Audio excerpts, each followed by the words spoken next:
What is up? Welcome back to Go Natural English, the place for you to become fluent and confident in your English speaking. My name is Gabby, and I am so excited to share with you today how to cultivate a growth mindset for English fluency. If you have been struggling and frustrated for some time now because it just doesn't seem like you will ever become fluent in English, well, I have a question for you. Have you cultivated a growth mindset? Have you prepared your mind or your mindset for successful learning? This is super important, actually more important than any specific English lesson on grammar or vocabulary or pronunciation. Before we learn any of those important details, we need to set the stage. We need to give ourselves a solid foundation, which is a growth mindset. So first, let me give you a little background about what is a growth mindset, and then I'll explain how you can cultivate it. This is really important because it's all about the way that you think, the way that you react to your situation. I have actually written at length about this for you in my audio ebook, The English Fluency Formula. There's a chapter on mindset and how to develop your growth mindset. This is a guide, a strategic formula to help you to understand exactly what you need for English fluency, especially for speaking and listening skills, to sound more like a native and to understand anybody when they speak English. So you should definitely get your digital online copy today. When you purchase it, at gonaturalenglish.com/ebook, you will get instant access. You can read the text, you can listen to the audio, and you can do both at the same time to improve your listening and reading skills. You'll improve your vocabulary, you will learn a lot about what to focus on and what not to focus on, the difference between the English you learned in your textbook and real world native speaker English, and strategies and practice ideas. This is a short and practical guide that will help you to jump start, to fast forward, to rocket fuel or launch your English fluency. So I highly recommend it. All of my best tips are in here. gonaturalenglish.com/ebook. I will put that link in the description down there as well. The opposite of a growth mindset is a fixed mindset. And just like the name, it means that you believe that your brain is fixed in place and it will not change. People with a fixed mindset believe that you simply are who you are and you're not going to change. You're not going to get better through effort. You're simply born with a certain amount of talent and it's not gonna change, so why bother? So if you've ever caught yourself thinking these thoughts, you might have a fixed mindset. I'm no good at English. I'll never be good at English. Why are other people so lucky, those people who can speak English fluently? And especially, I cannot let anyone see me make a mistake because they're going to think that I'm not smart. Okay, let's turn this around and learn about a growth mindset. First and foremost, a growth mindset is positive. You may have noticed that a fixed mindset has a lot of negativity, a lot of I'm not smart or I'll never speak English, my English is not good. But with a growth mindset, we do focus on the positive. So this is important because we believe with a growth mindset that you can change, that your brain is capable of improvement and change throughout your lifetime, and that yes, your effort does equate success. Your effort is key. It is paramount to your success. And so it is through your efforts that you will reach success, and not just through your God-given, inherited, innate, inherent qualities that you were born with.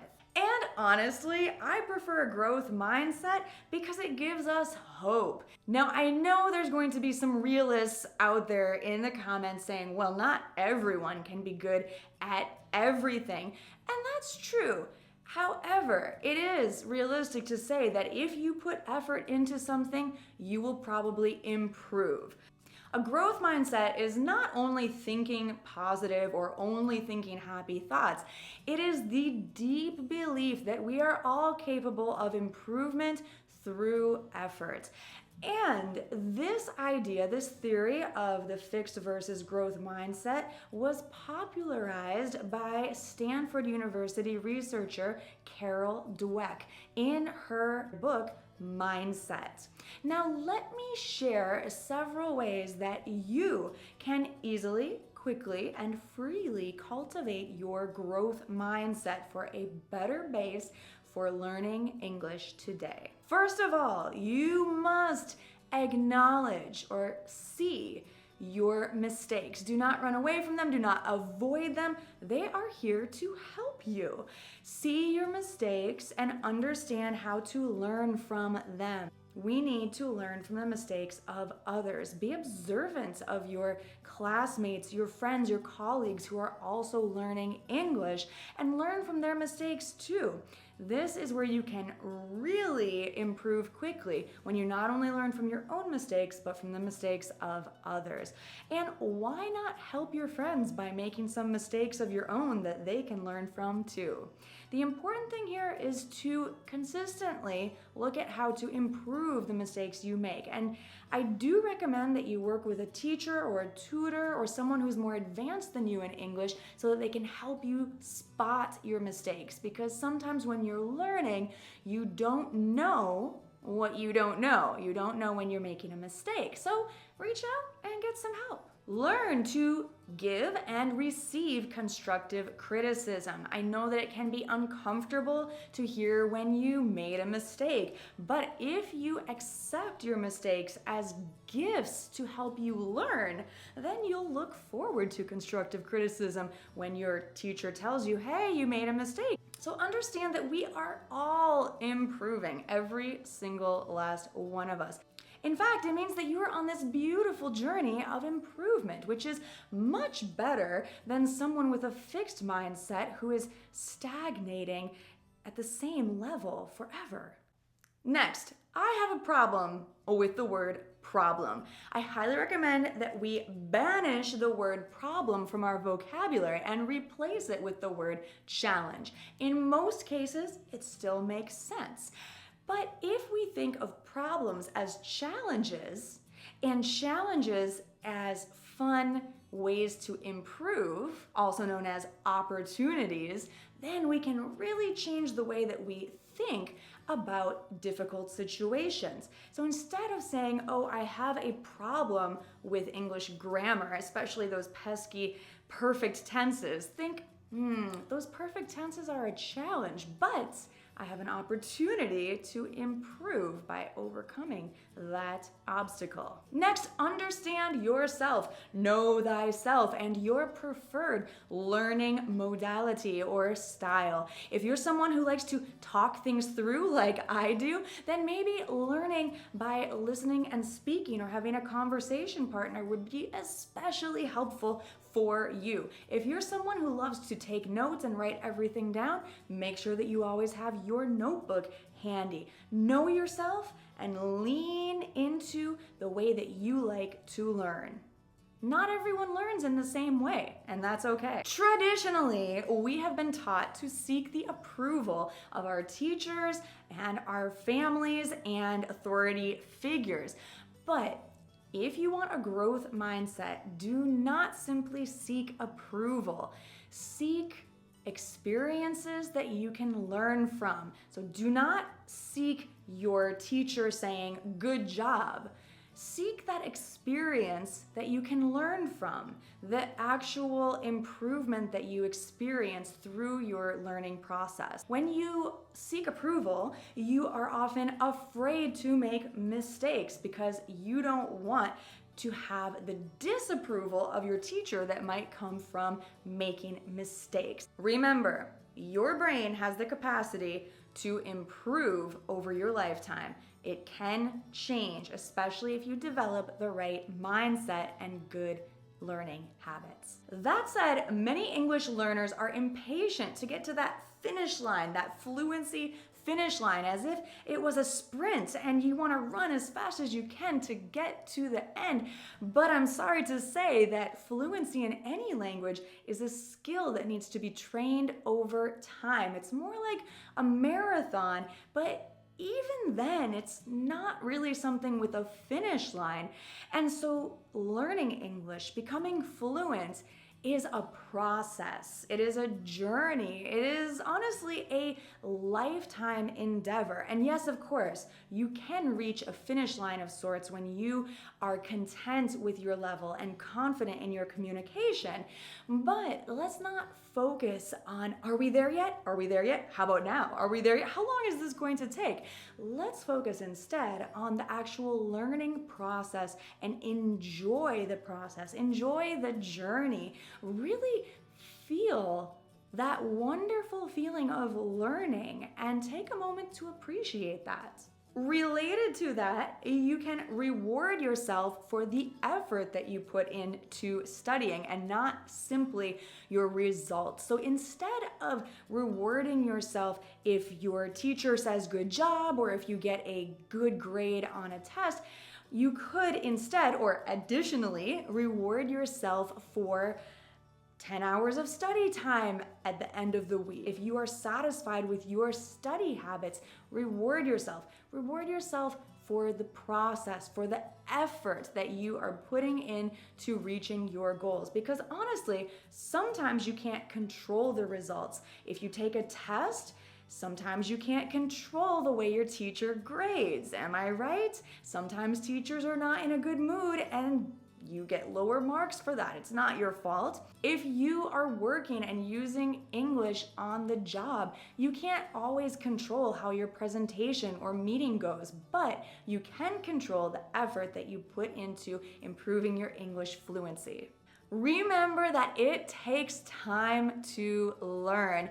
Give yourself time and be patient. Don't rush yourself. Let yourself explore the language and be curious and learn different things as you have questions or curiosity about different topics in English. We all know what happens when we try to learn quickly or to cram for a test. A week later, you don't remember anything.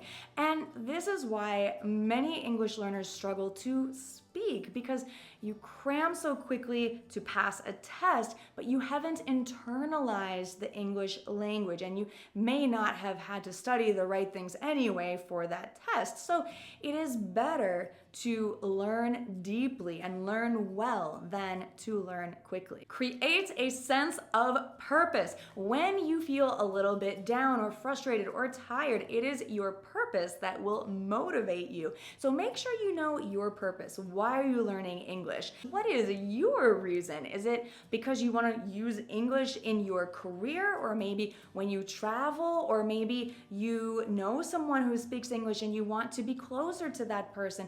There are a million different reasons why you might be learning English. And in fact, I would love to know your reasons. Would you tell me in the comments what your reason is for learning English? I would love to know.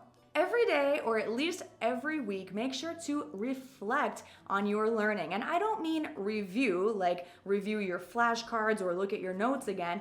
I mean, actually spend some time thinking about your study habits and the effort that you put in. Reflect and ask yourself, how was my effort this week or today? How did I do as a learner? Am I satisfied with myself? This is far different from simply reviewing a list of vocabulary words. which is also a good idea. But when you reflect on your learning process, you will definitely learn how to improve your process, and therefore your results will come faster. Think of English fluency as a game or a sport. It's just like playing a sport. In fact, you have to train in order to keep your skills up and develop new ones. If you wanted to be fluent immediately in English, as many of my students do, that's kind of like just picking up a new sport and then the following week going to the Olympics to compete. You're probably going to get hurt.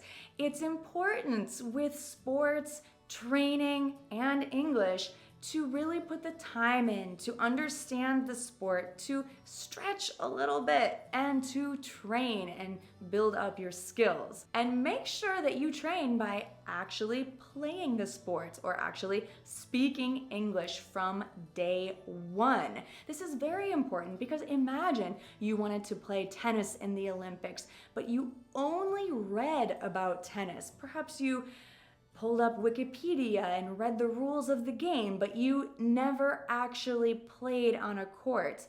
That's kind of what most English learners have to do in an English classroom. You just read the grammar rules, but you don't get a chance to speak. I'm telling you, it is so important to train by speaking from day one. But give yourself time, be patient, and approach English as training, as a game, as a sport that you are going to build your endurance for so that you can be a superstar athlete or a fluent, confident English speaker. Cultivate resilience, because there will be times when you feel frustrated or embarrassed about mistakes that you make. It is tiring to speak in a second language, especially when you're at the intermediate level. I know. But be resilient. If you fall down 7 times, get up 8. If you fall down, if you make a mistake, you get back up again, because that is what winners do. That is what successful English learners do, and that is what you are capable of doing. Now, the most important is to never stop learning. Keep learning new things each day, and remember that life is better when you're learning. When you reach your old goals, make new ones and continue with the process of English fluency. It's a beautiful experience if you have a growth mindset. So remember to treat your brain as something that can improve and grow, figuratively speaking. Give your brain some sunshine, positive thoughts, and a bit of water, the right study materials, and some efforts. And before you know it, you'll have a beautiful English fluency. I hope that you enjoyed this. If you did, make sure that you hit subscribe, that big red button, and click on the bell for notifications. I hope to see you back here for more amazing English fluency lessons with our amazing community here at Go Natural English. Now, if you'd like to learn more with me, click right over here to learn how to think in English. Thanks so much for watching. Bye for now.